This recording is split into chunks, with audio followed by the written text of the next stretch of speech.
हैं एक बादशाह का गुलाम बड़े गुरूर व तकब्बुर के आलम में घोड़े पर सवार कहीं जा रहा था कि सामने से बुजुर्ग आ गए। तो बुजुर्ग ने उस मुतकब्बिर गुलाम से कहा कि देखो नौजवान, इतनी अकड़ खानी अच्छे नहीं होती। तो इस पर उसने और इतराते हुए मुतकब्बिराना अंदाज में कहा कि तुम नहीं जानते कि मैं फलां बादशाह का गुलाम हूँ। मैं बादशाह का बड़ा मंजूर नजर हूँ। बादशाह मुझ पर बड़ा भरोसा करता है। जब उसे भूख लगती है तो मैं खाना खिलाता हूँ। जब वो सोता है तो मैं उसकी हिफाजत पे मामूर होता हूँ। वो जो भी हुक्म देता है मैं उसे बजा लाता हूँ।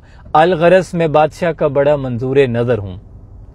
गालिब का एक शेर याद आ गया कि बना है शाह का मुसाहिब, फिरे है इतराता, वगरना शहर में गालिब की आबरू क्या है। तो बुजुर्ग भी फहमो फरासत के मालिक थे।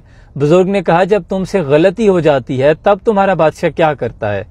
तो इस पर उस नौजवान ने सर नीचे कर लिया और धीमे से लहजे में कहा तब मुझे सजा मिलती है, कोड़े मारे जाते हैं।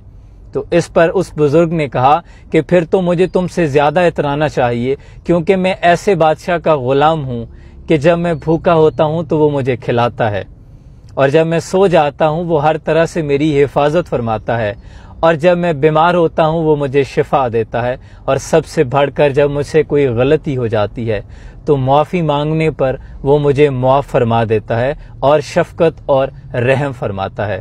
तो इस पर उस गुलाम ने कहा फिर मुझे भी ऐसे बादशाह के पास ले चलो, मैं भी उसका गुलाम बनना चाहता हूँ।